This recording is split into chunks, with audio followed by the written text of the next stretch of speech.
गावावरून आल्यानंतर संध्याकाळच झाली होती आणि हे आंबे खराब झाले की काय म्हणून मी बघायला गेली तर खराब झाले नव्हते, म्हणून एका चाळणीमध्ये काढून ठेवली. रात्रीचं जेवण झालं आणि थोडंसं फिरून आली आणि मग आम्ही लवकरच झोपून गेलो. आणि झोपायच्या आधी उद्यासाठी मला ड्रायफ्रूट वगैरे भिजवून दिले आणि बऱ्याच दिवसानंतर भिजवले होते आणि सब्जा बीज वगैरे पण भिजवली मी माझ्यासाठी. आणि मग सकाळी स्वयंपाक वगैरे करून घेतलं आणि मग रात्री जे आंबे काढून ठेवली होती त्याचाच आंब्याचा रस करून घेतला. आईने आंबे आणले होते तेच आंबे आहेत. हिरवा फोल दिसत असला तरी आंबे पिकलेले आहेत. पिकला तरी सुद्धा याचा फोल हिरवाच असतो, असा पिवळा ढप होत नाही. पण एकदम मस्त असा गोड आहे आणि कच्चा खाल्ला तर इतका आंबट आहे की भयानक. उन्हाळ्याचं सकाळी सकाळी छान अशी झोप येते, पण जी आपली सवय आहे ना ती सवय काहीच सुटत नाही. ज्या वेळेवर जाग यायचं असेल त्याच वेळेवर जाग येतो. मग मोबाईल बघून टाईमपास करत बसण्यापेक्षा किंवा पडून राहण्यापेक्षा मग मी सकाळी उठून कामालाच लागते.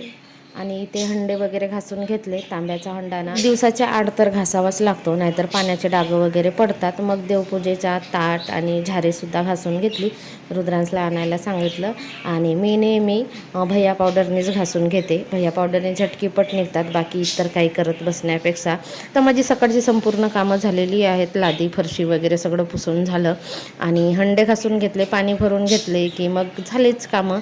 आणि हंडे भरून घेतल्यानंतर एखाद्या कोरड्या कापडने असं पुसून घ्यायचं, म्हणजे डाग वगैरे पडत नाही. आणि गावावरून ही जी आणली होती ट्रॉलीला घासायला काढलं. रुद्रांसला थोडंसं घास म्हटलं, नंतर मी चांगलं व्यवस्थित घासते. आणि गावावरून आणलेले भरपूर असे आंबे आणि हा एक गंज आहे, तो मी आणला 4-5 पायल्याचा तरी गंज आहे. आणि हे सगळे माझ्या लग्नाचेच आहेत, अजिबात वापरात नव्हते. त्याला